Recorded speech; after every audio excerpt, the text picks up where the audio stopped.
Olá, pessoal do meu canal. Eu nasci para ser feliz. Gente, hoje a gente vai dar continuidade ao vídeo da série sobre física quântica, sobre todo esse estudo, essa playlist que a gente está fazendo aí.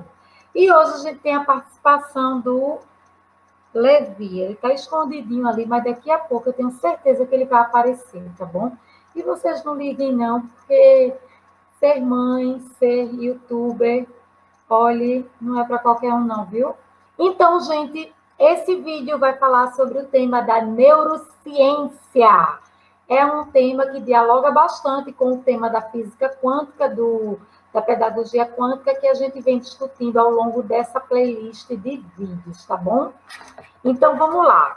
Como eu falei, Levi apareceu e ele vai continuar aí no vídeo e vocês deem esse desconto porque sou mãe e aí faz parte da vida, tá certo? Bom, a neurociência, ela, como eu falei, dialoga bastante com esse tema que a gente vem desenvolvendo aqui. Com o advento da tecnologia aplicada à saúde e a captação de imagens por ressonância, cientistas biólogos começaram a se perguntar: a mente está no cérebro ou é produto da atividade cerebral? Obviamente, eles chegaram à conclusão de que a mente é o lugar da atividade cerebral psíquica e também o lugar das emoções, dos pensamentos, dos sentimentos. Algo curioso que eu aprendi em uma das minhas formações, que foi do Corpo Explica, é que a mente, ela molda o corpo. No processo de mielinização, o corpo vai se formando e fazendo conexões nervosas também pelas experiências vividas. E com o cérebro, que é parte do corpo, não é diferente. Ele também é moldado pela mente. Mas isso é assunto específico de outro vídeo, onde trataremos dos traços de caráter e do fato de o formato do seu corpo ter como explicar como a sua mente funciona. Seria assim, o invisível que molda o visível, dialogando para formar o que somos, como nos apresentamos. A nossa composição corpórea tem a ver com os processos mentais e existenciais que a gente viveu lá atrás, desde a infância, desde o útero. Bom, por ora, pensemos que, historicamente, os cientistas tinham bastante dificuldade para estudar o funcionamento do cérebro antes desses aparelhos todos surgirem, né? Tomografia computadorizada, ressonância magnética, porque esses equipamentos eles produzem imagens muito próximas do que é, na realidade, esse órgão internamente, em termos de funcionamento. Antes desses aparelhos existirem, só se estudava o cérebro fisicamente quando uma pessoa morria. Por autópsia, o órgão era retirado e estudado em suas estruturas e composição. Um órgão por pouco mais de 1 quilo, composto por tecidos biológicos, neurológicos, e que fica com a massa encefálica ali dentro da cabeça. Mas quão maravilhoso esse órgão é, quando sabemos que ele é responsável pela produção de 100 bilhões de neurônios, que, por sua vez, produzem 100 trilhões de sinapses. Neurônios são as nossas células nervosas, né? E as sinapses é justamente a comunicação entre os neurônios que promove a aprendizagem de qualquer habilidade motora, psicomotora, cognitiva, memorização. Diz respeito a ver, escutar, sentir, interagir com o mundo. Todas essas habilidades são compostas por sinapses, pela comunicação entre os neurônios. E o aumento dessas sinapses, damos o nome de neuroplasticidade. Por isso que se diz que o nosso cérebro ele é plástico, ele se molda, ele se adapta a novas conexões, a novas aprendizagens. Ou seja, na medida em que vamos aprendendo coisas novas, em que os nossos neurônios trabalham, vamos pensando, aprendendo, produzindo sinapses, caracteriza-se assim essa capacidade plástica de se modificar em função da maturação desse órgão. No entanto, quando se abre cirurgicamente a cabeça de uma pessoa, o crânio lá, para tirar um tumor ou para tratar alguma questão ali cirúrgica, você não vê nenhum movimento. É um órgão, uma massa encefálica, você não vê ali nenhuma movimentação, nenhuma atividade. Porém, ao observar esse órgão em máquinas de ressonância, as imagens, é possível ver nos dois hemisférios, né, o esquerdo e o direito, ver eles em atuação e detectar quais lados, quais hemisférios se ativam dependendo da atividade que está sendo mobilizada. E isso fica visível de se perceber por esses equipamentos. Existe um equipamento chamado eletroencefalograma. Ele detecta os impulsos nervosos que percorrem a atuação cerebral. Nos anos 70, surgiram a tomografia computadorizada. E até hoje ainda é uma grande tecnologia para obter imagens do cérebro em funcionamento. Então, essas neuroimagens ajudaram a constituir e a ampliar o que hoje se conhece como um novo campo da ciência, que é a neurociência. Então, toda essa introdução foi para a gente chegar na composição, na definição dessa palavra. Então, o termo neurociência é relativamente um termo recente e ela tenta abarcar todos os campos que dentro da ciência estuda as funções neurológicas e como essas funções em ocorrência das sinapses diz respeito também ao processo cognitivo de aprendizagem, diz respeito a como essas habilidades são construídas. Vários profissionais precisam estudar essa área, precisa ser matéria das suas formações.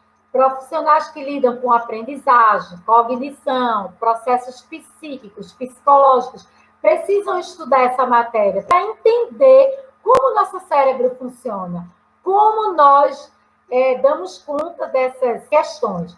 Então, nós, professores, pedagogos, psicopedagogos, precisamos dar conta e entender, pelo menos, o básico desses requisitos aí, porque trata dessas questões comuns para a gente poder entender melhor esse funcionamento.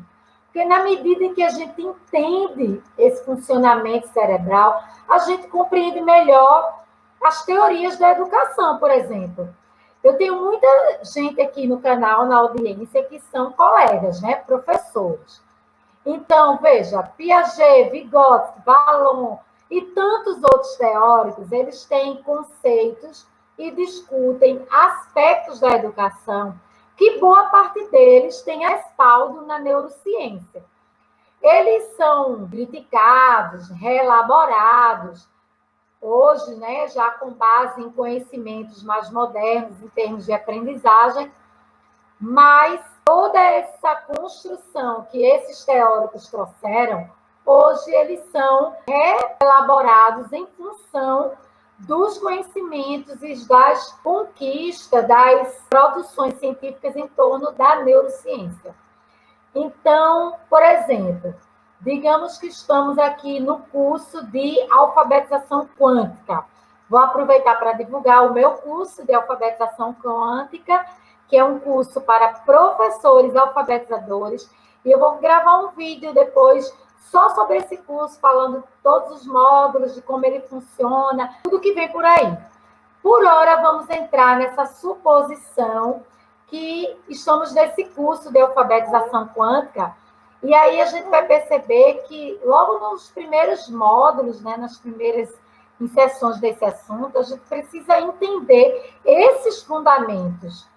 E essas bases teóricas, a neurociência também dialogam com as bases que fundamentam a pedagogia quântica, de onde vem a proposta da alfabetização quântica.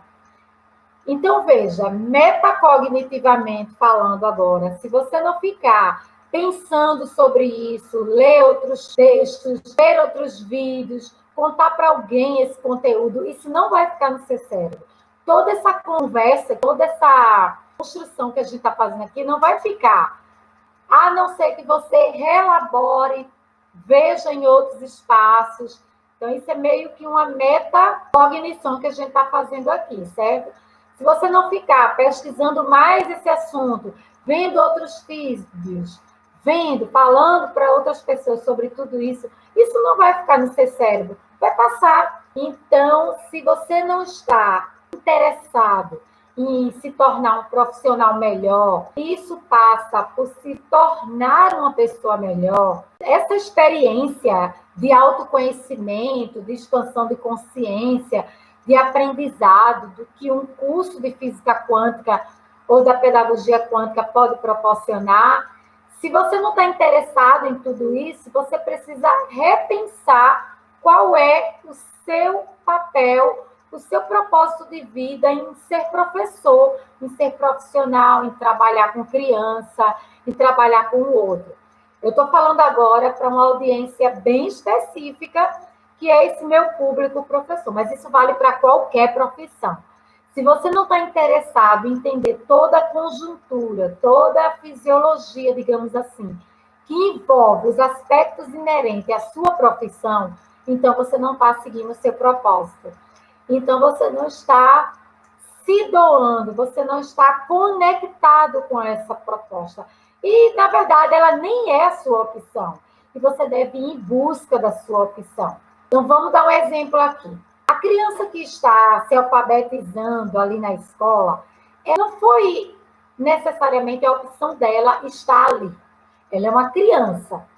Ela precisa ser motivada, encantada, seduzida para aquela aprendizagem. Porque a mãe manda ela para a escola, não é porque ela quer ir, ela está motivada para ir, mas a gente precisa dessa motivação. Quem aqui já foi meu aluno nos cursos de pedagogia pelo qual passei, já foi minha orientanda, já foi professora de escola que eu coordenei ou geri, sabe que mesmo antes de eu estudar física quântica, pedagogia quântica, eu sempre prezei dessa coisa de precisar motivar o aluno, seduzir para a aprendizagem e fazer tudo com muito prazer. A questão é que não fazemos isso quando não somos também motivados, encantados, seduzidos por um conhecimento. Então, por mais que eu diga para uma professora, por mais que eu diga para alguém que está em formação, olha, quando você estiver lá com seus alunos, você precisa encantá-los, seduzi-los para aquele conhecimento.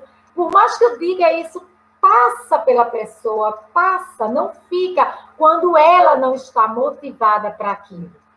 Então, a pessoa precisa primeiro ser, sentir, estar presente, sabe? Precisa passar primeiro por ela, para poder fazer com que passe pelo outro também. Isso é quântico. E eu já sabia disso mesmo antes de encontrar a pedagogia quântica, a física quântica, mesmo antes de estudar sobre esse assunto, porque já estava em mim. A minha motivação hoje é trazer para o professor, para a professora, uma outra perspectiva do processo de aprendizagem. Na verdade, trazer uma perspectiva que ele possa agregar com o que ele vai construir de novo, dentro de uma busca, de uma expansão da consciência, dentro de um caminho que passa primeiro por ele. Se não for assim, não conecta, sabe? Do ponto de vista neurobiológico, sabemos que o sistema neurobiológico Ele faz parte do sistema nervoso e ele funciona durante o processo de aprendizagem, de qualquer aprendizagem. Então, vale a pena aprofundar um pouco mais esses estudos, estudar mais sobre isso. Não é muito o intuito desse vídeo aprofundar o tema da neurociência, mas fazer ponte com esse cérebro quântico, dessa perspectiva. O que acontece quando um professor está usando uma determinada metodologia pedagógica em sala de aula? O que se passa na rede neural quando a pessoa está aplicando uma metodologia nova? O que ela está construindo ali? O que se passa nos processamentos dela? Por que, por exemplo, a gente não consegue prestar atenção em duas coisas ao mesmo tempo, né? É tudo isso o que a pedagogia quântica e a física quântica trabalha. Quando o aluno está desconectado, focado daquilo ali, está só de corpo presente, mas ele não está alinhado. Por que o videogame, um celular, muitas vezes é mais atrativo do que uma tarefa no papel, né? Tudo isso tem a ver com esses processos neurais, com esses estímulos que a gente precisa compreender para poder fazer ponte e conexão com eles. Então, todo esse conhecimento passa por esses fundamentos da pedagogia quântica também, que tudo que o aluno aprende, ou que ele tem contato, precisa passar por essas conexões de repetir, reforçar, memorizar. Por isso que as estratégias metodológicas têm esse segmento. Enfim, meus amores, voltaremos a esse assunto que vai falar sobre metodologia e organização para o ensino, para a parte prática do ensino, da leitura e da escrita, lá na parte dos fundamentos da parte metodológica da pedagogia quântica. Por hora, vamos ficando por aqui com esse vídeo que trata da questão da neurociência e como ela dialoga com essa perspectiva da pedagogia quântica, da física quântica, tá certo? Entender o funcionamento do nosso cérebro faz toda a diferença para entender os processos de aprendizagem. E esses processos de aprendizagem precisam passar internamente por esse sentimento, por essa emoção, pelos pensamentos que reforçam essas conexões neurais, tá certo? Então, esse diálogo da neurociência com a perspectiva quântica. Então, meus amores, vamos ficando por aqui nesse vídeo e dizendo sempre, sempre, sempre, eu nasci para ser feliz!